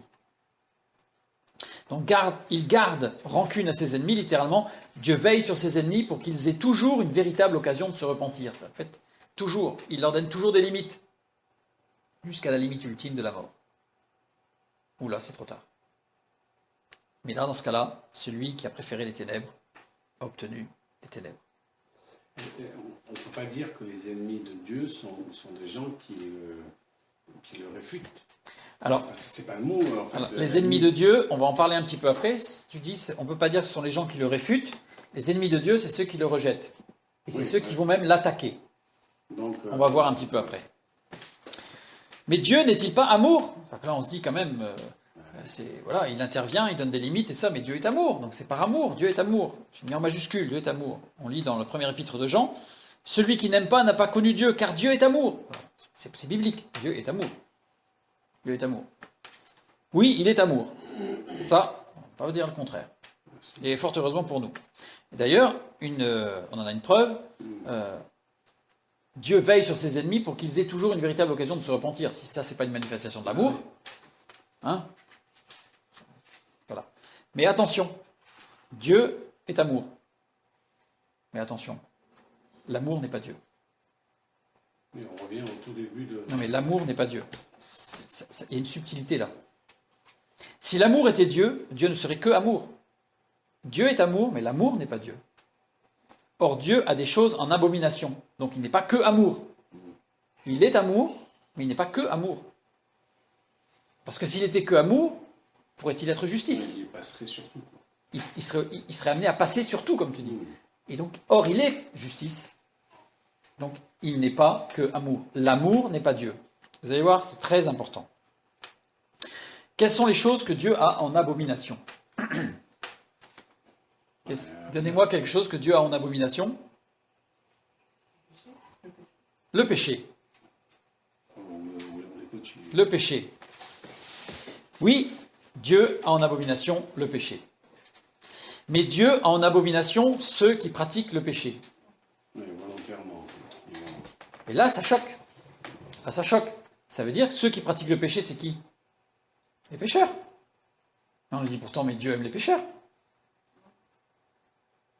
Surprenant, non? Prenons un texte, psaume 5. Tu fais périr les menteurs, l'Éternel abhorre les hommes de sang et de fraude. J'aime beaucoup cette traduction. Qui c'est qui peut me dire ce que ça veut dire, abhorre? Abhorre? Oui, abhorre, abhorre. Délaissé, enfin bref, on ne sait pas exactement ce que ça veut dire. En fait, c'est taab qui veut dire avoir en abomination. Littéralement, tu fais périr les menteurs, l'Éternel a en abomination les hommes de sang et de fraude. C'est-à-dire qu'en fait, avoir quelqu'un en abomination ne peut pas dire que c'est l'aimer. Si je peux dire, si quelqu'un est capable de dire ce texte qui veut dire littéralement Dieu a en abomination les hommes de sang et de fraude, mais ça veut dire qu'il les aime, les gens de sang, enfin ces hommes de sang et de fraude, alors il peut largement dire que Hitler aimait les Juifs. Parce qu'il les avait en abomination, il a essayé de les détruire. Vous voyez ce que je veux dire? C'est-à-dire qu'il faut faire attention à ce qu'on dit. Oui, mais Dieu a en abomination, c'est très fort ce verbe-là. Oui, mais tout homme à un moment peut se repentir. Même on va y venir. Le pire des pires. On va y venir. Mais c'est parce que souvent, on dit Dieu a en abomination le péché, mais il aime tous les hommes. Parce qu'ils peuvent se Eh bien, repentir à un moment ou à un autre. je pense, on peut affirmer avec la parole de Dieu que non, Dieu n'aime pas tous les hommes. On va dire, par contre, on va définir pourquoi qui. Je sens déjà les yeux qui me... Psaume 11. L'Éternel sonde le juste. Il hait le méchant et celui qui se plaît à la violence. Verbe haïr, alors certes, si on regarde en hébreu, le verbe haïr, c'est un verbe qui veut dire, on peut lui donner le sens, c'est vrai, de aimer moins. Mais ça paraît pas logique. Aimer moins, c'est-à-dire qu'il aime moins les gens qu'il va envoyer pour l'éternité dans la souffrance. Oui. C'est peut-être pour ça aussi qu'il ne les détruit pas, sachant le mal qu'il va faire et qu'ils vont faire. Non, c'est pas ça. Parce qu'ils peuvent se... Proverbe chapitre 3. Car l'Éternel a en horreur des hommes pervers, mais il est un ami pour les hommes droits. Donc il a en horreur les hommes pervers. Horreur, toveba. Toveba, c'est-à-dire une chose dégoûtante, abominable, une abomination abominable. C'est très fort ces mots-là. Donc, l'Éternel trouve que les hommes pervers ce sont des choses dégoûtantes, abominables. C'est une abomination. Pas dire que ce soit rempli d'amour quand même, comme descriptif. Proverbe 6. Il y a 6 choses que hait l'Éternel, et même 7 qu'il a en horreur. Je passe, et à la fin, au verset 19, le faux témoin qui dit des mensonges et celui qui excite des querelles entre frères. Donc là, il s'agit bien de personne. Hein. Proverbe 17. Je mets plusieurs versets parce que si j'en avais mis qu'un, on m'a dit oui, mais là, il faut voir le sens là. Non, il y en a énormément. Celui qui absout le coupable et celui qui condamne le juste sont tous deux en abomination à l'Éternel. On a énormément de textes qui nous montrent bien qu'il y a des gens que Dieu déteste.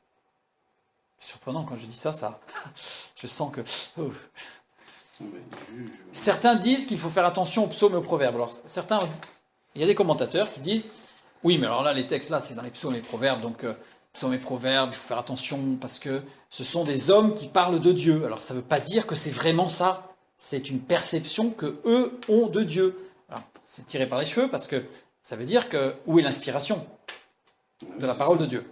Donc, mais on a ces commentaires-là pour éviter, parce que ce sont des textes, ceux-là, et il y en a bien d'autres, ce sont des textes qui sont quand même très dérangeants. Par rapport à Dieu est amour, Dieu aime tout le monde. Mais dérangeant pour qui alors ? On va voir. On va prendre des textes qui ne sont pas dans Psaumes et Proverbes. Lévitique, chapitre 20, verset 23.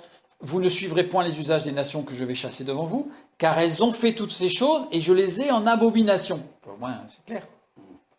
Deutéronome, et après il y en a encore plein d'autres. Hein. Car quiconque fait ces choses, quiconque commet une iniquité, est en abomination à l'Éternel. Une iniquité est en abomination à l'Éternel.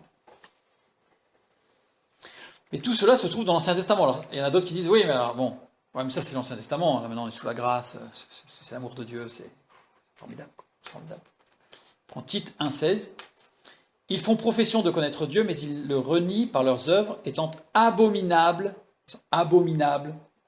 en abomination, hein, rebelles et incapables d'aucune bonne œuvre. Ils sont abominables devant Dieu. Et Romains 9,13 cite un verset de l'Ancien Testament et l'affirme comme étant vrai, donc pas une appréciation d'un homme qui aurait parlé, c'est « J'ai aimé Jacob et j'ai haï Ésaü ». Okay. Donc, les textes bibliques sont clairs, il y a des hommes qui ne sont pas aimés de Dieu. Dieu a donc en horreur, en abomination, certains hommes. Alors on va définir. Et quand on dit Dieu t'aime à tout le monde, eh bien on se trompe. On ne peut pas dire à tout le monde dans la rue, n'importe où, Dieu t'aime. La preuve. La preuve. On ne sait pas à qui on s'adresse. Ceux à qui on s'adresse sont peut-être dans les catégories de gens qu'on a cités là. Non. Alors, j'ai mis un petit clash, parce que je vais mettre 5 petits clashs qui vont me dire, les gens qui vont me dire, oui, mais non, mais attends, là, ça va pas là. Mais pourtant, Dieu aime le pécheur. Où est-ce que c'est écrit dans la parole de Dieu que Dieu aime le pécheur ?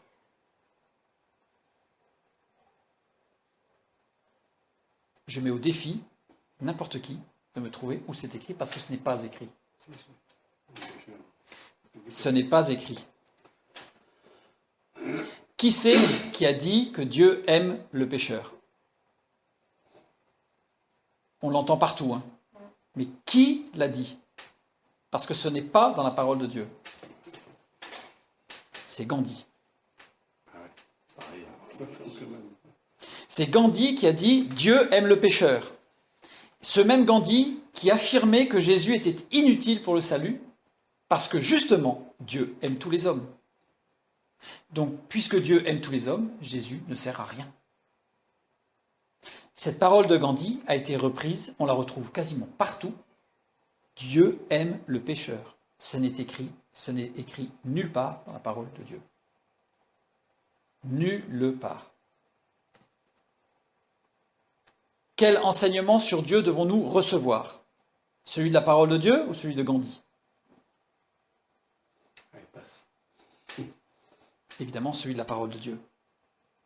Je dirais presque que si certains veulent garder cet enseignement de Gandhi, il faut qu'ils aillent jusqu'au bout de leur pensée et qu'ils se convertissent à l'hindouisme. Parce que c'est la philosophie de l'hindouisme. Ce n'est pas l'enseignement de la parole de Dieu. Mais pourtant, il y a Jean 3,16 quand même. Quand même, Jean 3,16.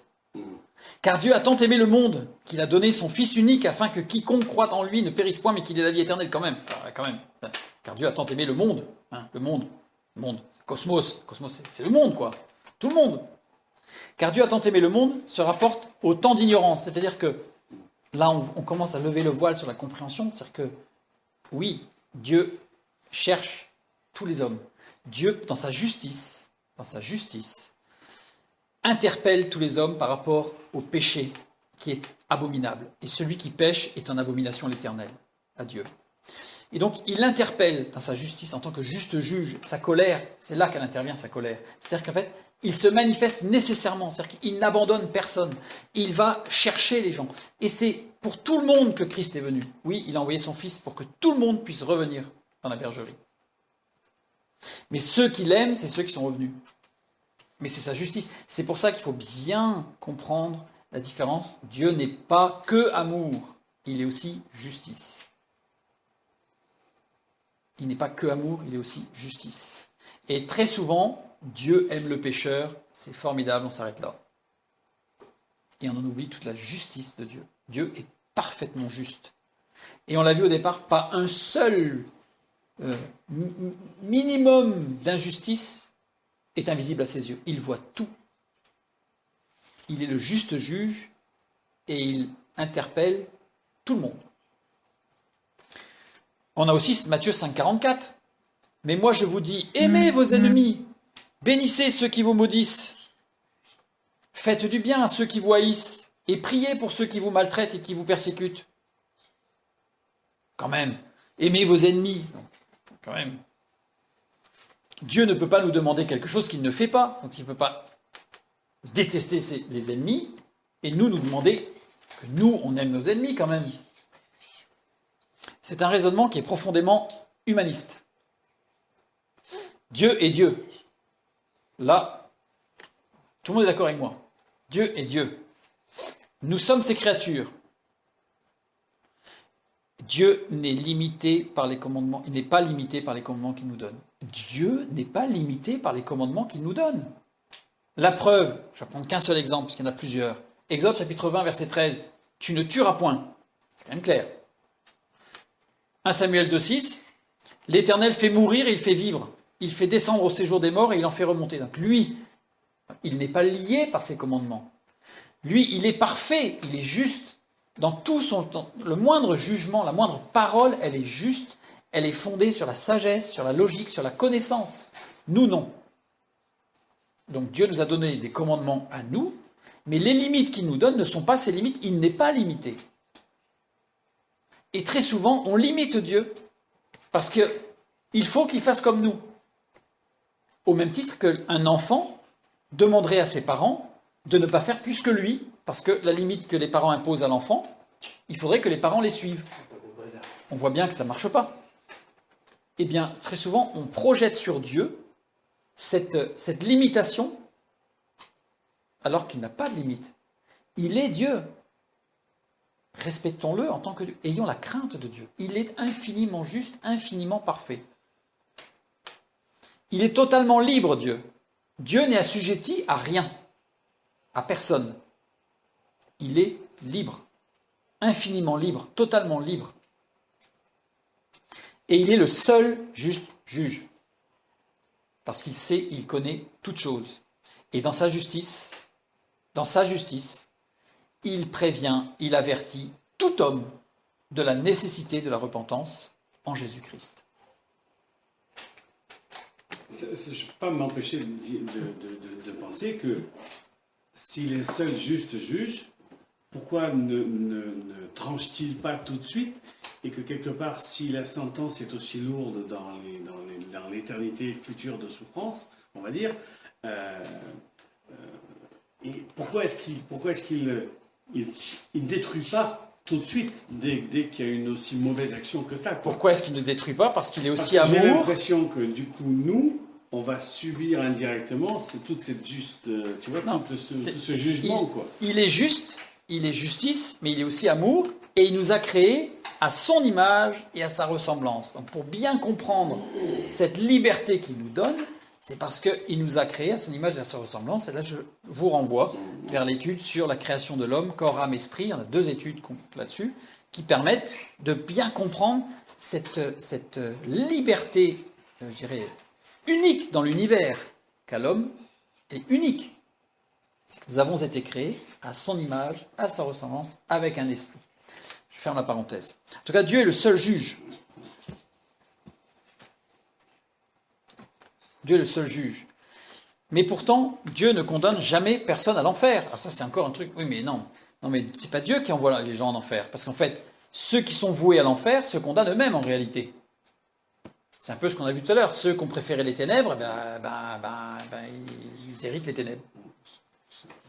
Mais où est-ce écrit dans la Bible que Dieu ne condamne jamais personne à l'enfer? Là non plus, c'est jamais écrit. Par contre, dans Matthieu 25, 41, on lit, ensuite, c'est Jésus qui parle, hein, ensuite, il dira à ceux qui seront à gauche, retirez-vous de moi, maudits, allez dans le feu éternel qui a été préparé pour le diable et pour ses anges. C'est bien Jésus qui va envoyer les gens en enfer. Donc si Dieu aime tout le monde, comment est-ce qu'il peut? Et on n'a pas l'impression dans cette parole que Jésus, il dit ça sur le bout des doigts, un peu embêté en disant j'essaie de trouver quelque chose, une circonstance atténuante pour ces gens, mais j'ai pas trouvé. Non, pas du tout. Voilà. Donc on voit bien à un moment donné que Dieu condamne. Est-ce qu'on peut condamner quelqu'un qu'on aime à l'infini? Non. Non, on voit bien que ça ne va pas. Oui, Dieu est amour. Le Père aime le Fils depuis toute éternité, ce que nous avons dit tout à l'heure. Le Fils aime le Père depuis toute éternité. Mais cela ne signifie-t-il que Dieu ne peut qu'aimer? Ça veut dire que Dieu ne peut faire que aimer? Non. Dieu est aussi juste. Et il est justice. Et très souvent, on imagine que l'amour est Dieu. Oui, Dieu est amour. Mais quand on dit ça, dans notre pensée, c'est l'amour et Dieu. C'est-à-dire qu'en fait, Dieu, il est que amour. Eh bien non. Il est aussi justice. Bien sûr, il n'est pas haine au sens où nous on l'entend, haine, mais il est justice. Dieu aime certains hommes, Dieu déteste certains hommes. Dieu déteste ceux qui persistent dans leur péché, ceux qui ont préféré les ténèbres à la lumière, dont on a parlé tout à l'heure, ceux qui subiront son jugement éternel, conséquence de leur choix. Mais ils vont le subir, mais c'est Dieu qui va dire, ok, maintenant tu as fait le choix, eh bien, vas-y. C'est parti, je prends la décision de la séparation d'avec moi et l'enfer. L'enfer qui est la séparation avec Dieu, pour l'éternité. Alors Dieu serait-il partial? Dieu, dans sa justice, se révèle à tout homme. Dieu est parfaitement juste. Acte 17-30, Dieu, sans tenir compte des temps d'ignorance, parce que voilà, le temps d'ignorance, Dieu le connaît, donc ça veut dire que là, il respecte les temps d'ignorance. D'ailleurs, ceux qui n'ont pas eu l'opportunité, la possibilité d'entendre le message de Noé au temps de Noé avant le déluge, il est dit dans l'épître de Pierre, dans la première épître de Pierre, que Jésus, pendant les 3 jours où il fut au tombeau, est allé en esprit annoncer à ces morts-là la lumière. Donc ça veut dire que tout homme, et les seuls qui n'avaient pas eu l'opportunité, c'est ceux-là, eh bien ceux-là, ils ont eu l'opportunité dans des circonstances très particulières, mais ils l'ont eu. C'est-à-dire que Dieu est juste pour tous les hommes, sans tenir compte des temps d'ignorance, Dieu annonce, c'est la colère, ce qu'on a vu, Sirite, c'est-à-dire qu'il dénonce. L'annonce là, c'est dénoncer, c'est-à-dire montrer les choses telles qu'elles sont vraiment. Maintenant, à tous les hommes, en tout lieu, qu'ils aient à se repentir. C'est-à-dire qu'en fait, il annonce que chacun est responsable de la mort du Fils de Dieu. Il faut voir l'impact du péché sur Dieu. C'est plus celui qui a la foi comme nous, qui devons craindre parce qu'on a la connaissance de ça, que celui qui fait le mal et qui au non, final si se nous, fout de nous, tout, nous, on n'a pas, ouais, on n'a c'est pas à lui qui- craindre parce qu'on est justement sous la crainte de Dieu, dans le sens où on est plus sous jugement. Oui, On mais, est pardonné. pour Mais faire celui- le comparatif avec celui qui fait Oui, le mais mal, qui lui, du coup... Ce s'en qui est fout, terrible, ça, c'est qu'il a quand pas on connaissance. annonce l'évangile, on annonce l'évangile en disant Dieu est amour, Dieu il aime le pécheur, il aime tout le monde, il est fort, Oui, c'est voilà. formidable, tout le monde il est beau, c'est formidable. Non. Non. Dieu est justice avant tout, et il interpelle pour que les gens puissent venir. Reprenons, avec cette vision des choses justes, reprenons les paroles de Jésus qui parlent de la bergerie. Les brebis sont dans la bergerie, il y a le mercenaire, il y a le loup à l'extérieur. Il interpelle pour venir dans la bergerie. Mais le berger, il est avec ses brebis dans la bergerie, après il va chercher la brebis perdue, d'accord? Mais qu'est-ce qu'il fait? Il l'appelle. Si elle ne veut pas, si à un moment donné elle s'enfuit tout le temps, il ne va pas courir après. On a vraiment cette image-là de Jean 3,16. Car Dieu a tant aimé le monde qu'il a donné son Fils unique, afin que quiconque croit en lui ne périsse point, mais qu'il ait la vie éternelle. Le monde, c'est ceux qui sont, sans tenir compte des temps d'ignorance, Dieu annonce maintenant à tous les hommes, en tout lieu, qu'ils aient à se repentir. C'est ça le monde, c'est le cosmos, c'est tous ceux qui n'ont pas fait la démarche de la repentance. L'homme sciemment fait son choix. Dieu a laissé l'homme vraiment libre, totalement libre. Et Jean 3,18, celui qui croit en lui n'est point jugé. Voilà. Celui qui est en Christ n'est pas jugé. Mais celui qui ne croit pas est déjà jugé, parce qu'il n'a pas cru au nom du Fils unique de Dieu. Et ce jugement, c'est que la lumière étant venue dans le monde, les hommes ont préféré les ténèbres à la lumière, parce que leurs œuvres étaient mauvaises. En effet, leurs œuvres étaient mauvaises, restaient mauvaises. Ils ont bien montré qu'ils avaient fait leur choix, ils l'ont entériné, et on le voit bien parce que leurs œuvres restent mauvaises.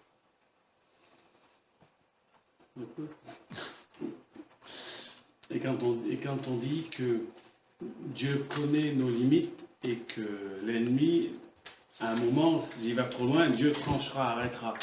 Ces gens-là qui vont si loin... Alors, on va voir, on va en parler après encore là. Mais alors maintenant, qu'est-ce que c'est que cette colère de Dieu? On l'aperçoit bien là, on l'aperçoit. Qu'est-ce que la colère de Dieu? Maintenant, on va prendre plusieurs passages et on va prendre le terme, on ne va pas prendre le temps parce que ce serait trop long d'éplucher tous les passages, mais on va en prendre quelques-uns parce que sur 580, je ne vous raconte pas, sinon si on les avait tous pris. Mais on va en prendre quelques-uns pour bien circonscrire la colère de Dieu. Nombre 22, 22. La colère de Dieu s'enflamma parce qu'il était parti, et l'ange de l'Éternel se plaça sur le chemin pour lui résister. Balaam était monté sur son ânesse, et ses deux serviteurs étaient avec lui. C'est Balaam.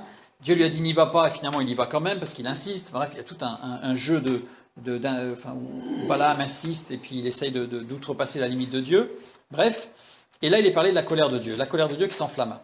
C'est le mot « af ». « Af », c'est le mot le plus utilisé par rapport à la colère de Dieu. C'est le mot que l'on va retrouver le plus souvent concernant la colère de Dieu. Af met en évidence la réaction face à un duel, une opposition forte de rivalité due à de l'arrogance.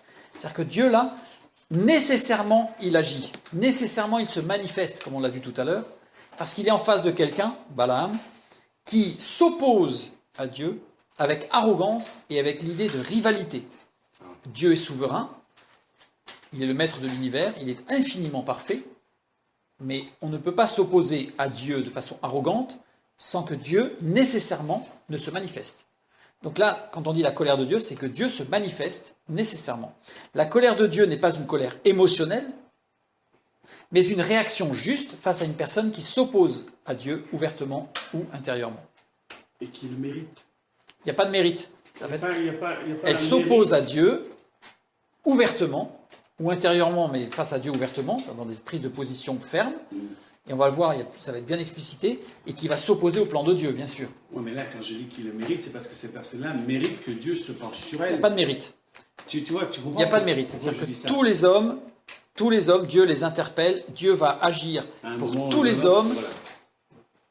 Par sa justice, le plus petit acte d'injustice sera rappelé à chaque homme à un moment donné. Dieu connaît quand, on va voir, parce que ça va bien être explicité dans un autre verset qui parle de la colère de Dieu. Dans Nombre chapitre 14, l'Éternel est lent à la colère et riche en bonté. Il pardonne l'iniquité et la rébellion. Pardonne. Mais il ne tient point de le coupable pour innocent. Et il punit l'iniquité des pères sur les enfants jusqu'à la 3e et la 4e génération. Il est lent à la colère. Ce mot colère ici, c'est Ketsef. Ketsef, on retrouve aussi Katsaf dans Deutéronome chapitre 9, pour être précis. Ça s'écrit exactement la même pareil au niveau des consonnes, mais les voyelles ne sont pas les mêmes. Met en évidence une attitude de provocation à laquelle Dieu réagit dans sa justice. Ça insiste bien sur un aspect de provoquant. C'est quelqu'un qui provoque Dieu. Comme on l'a vu tout à l'heure, nécessairement, Dieu se manifeste.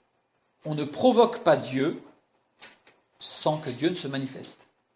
Alors, pas par colère, pas par emportement émotionnel, mais il se manifeste parce qu'il est juste et il va poser les choses justes. Donc, il est clair. Psaume 79. Jusque à quand, Éternel, t'irriteras-tu sans cesse et ta colère s'embrasera-t-elle comme le feu? La colère ici, c'est Kina.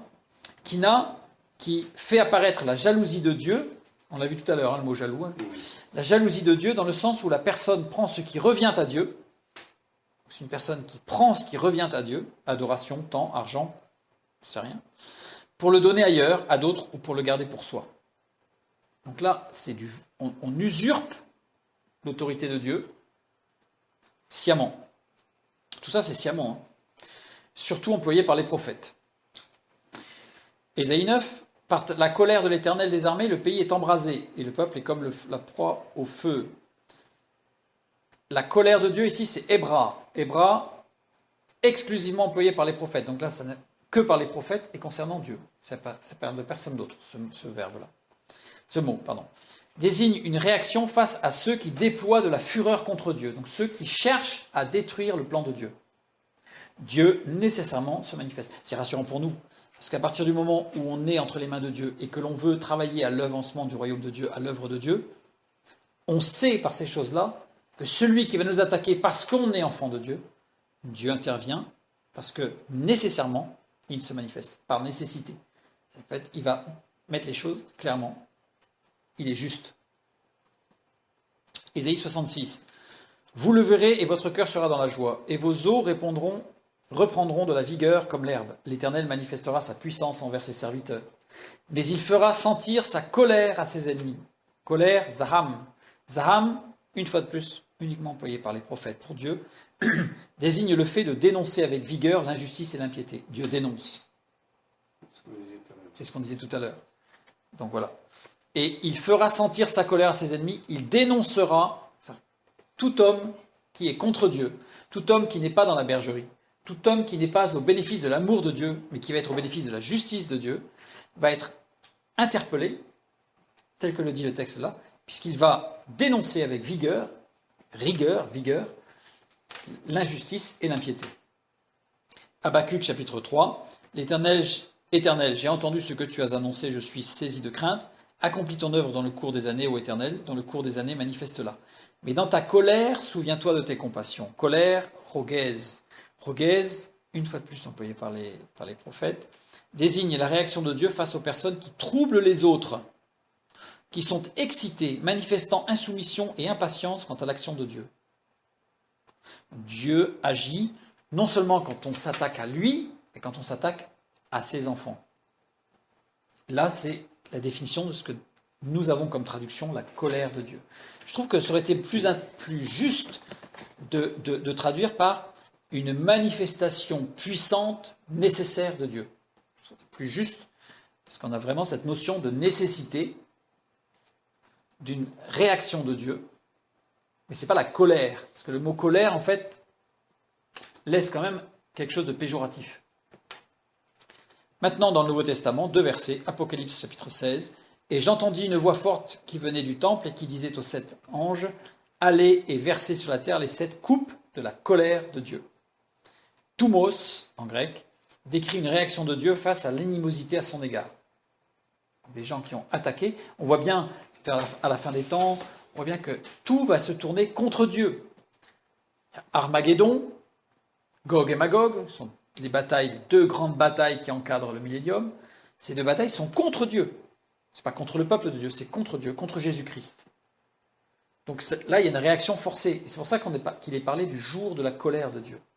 Le jour de la colère de Dieu, c'est quand l'homme, avec sa technologie et les puissances démoniaques, va vouloir attaquer Christ, que là, c'est le jour de la colère. Parce que Dieu va se manifester en puissance avec justice par nécessité. L'animosité, face à l'animosité à son égard, quand on dit animosité, c'est quelque chose de très fort, parce que c'est un sentiment permanent de haine qui porte à nuire. Donc, c'est vraiment quelque chose de très fort. Hein. C'est pas juste quelqu'un qui n'est pas d'accord avec Dieu. C'est quelqu'un qui a en permanence, qui exprime de la haine et qui veut nuire. Jean 3, 36. Celui qui croit au Fils a la vie éternelle. Celui qui ne croit pas au Fils ne verra point la vie, mais la colère de Dieu demeure sur lui. Orgueil. Orgueil désigne la punition infligée par un magistrat. Ce mot désigne quelque chose de juste qui vient de la justice. Une autorité, quoi. Par une autorité de justice, avec indignation. C'est-à-dire qu'en fait, ce n'est pas de gaieté de cœur, mais c'est comme ça. Parce que Dieu se manifeste nécessairement, par nécessité. Il ne peut laisser l'injustice. L'amour ne couvre pas l'injustice. L'injustice a en face d'elle la justice parfaite de Dieu. La colère de Dieu est toujours une réaction. Dans tous les mots que nous avons vus, Dieu réagit. Ce n'est pas une action subite de Dieu comme ça tout d'un coup. C'est une réaction de Dieu face à une injustice, face à une agression, face à des actes ou des paroles destructrices qui concernent son œuvre, qui concernent ceux qu'il aime, ou qui empêcheraient, ça c'est important, qui empêcherait certains d'être libres de choisir la repentance. C'est-à-dire que Dieu peut intervenir, même vis-à-vis de quelqu'un qui n'est pas dans le plan de Dieu, mais qui est encore dans le temps d'ignorance, que Dieu prépare pour l'amener à une prise de conscience, pour qu'il soit libre de son choix. Et si l'ennemi ou si d'autres hommes veulent l'empêcher d'être libre dans son choix, Dieu va intervenir parce que par nécessité, il va se manifester pour que cette personne soit véritablement libre de choisir les ténèbres ou la lumière. Donc ça veut dire que c'est vraiment rassurant quelque part, parce qu'on sait que nul n'est oublié du Père, que tous ont la parole de Dieu qui les interpelle avec vérité, avec amour et avec justice, dans la vraie liberté du choix. S'ils ont fait un choix, ce choix était libre. Dieu a veillé à ce que ce choix soit libre, conscient et qu'il soit fait sciemment. Donc Dieu intervient dans la vie, dans notre existence. Dieu intervient. Dieu intervient. Pas physiquement, on va dire, mais au travers de ça. Au travers d'un tas de choses, Dieu intervient tout le temps. La colère de Dieu, elle est toujours juste. Elle n'exclut jamais l'appel à la repentance. Sauf le jour de la colère où c'est la mort. Là, c'est la limite passée. Là, c'est le châtiment. Là, on n'est plus dans la colère de Dieu, on est dans le châtiment. Le châtiment, paideria, c'est-à-dire vraiment les conséquences négatives d'un manque d'écoute éducatif. Dieu n'est pas comme les dieux des païens qui haïssent et se mettent en colère. Pas du tout. Dieu n'est pas non plus comme le Dieu du philosophe qui est froid et indifférent. Nous lisons que Dieu, sans tenir compte des temps d'ignorance, annonce maintenant à tous les hommes, en tout lieu, qu'ils aient à se repentir. Ça, c'est une manifestation de l'amour de Dieu. Jean 3, 18. Celui qui croit en lui n'est point jugé. Donc là, c'est la justice de Dieu satisfaite par le sacrifice de Christ. Mais celui qui ne croit pas est déjà jugé parce qu'il n'a pas cru au nom du Fils unique de Dieu. Et ce jugement, c'est que la lumière étant venue dans le monde, ces hommes-là ont préféré les ténèbres à la lumière. Donc c'est un choix. Ils ont préféré. Ils ont choisi parce que, en effet, pas parce que, mais c'est en effet, leurs œuvres étaient mauvaises. Elles sont restées mauvaises. Donc ils ont bien entériné le fait qu'ils avaient fait un choix qui n'était pas le bon. Prenons garde que notre conception de Dieu ne soit influencée par le monde, comme la parole de Gandhi par exemple. Dieu est amour, oui. Mais l'amour n'est pas Dieu. Dieu est aussi justice. Que Dieu vous bénisse et à bientôt.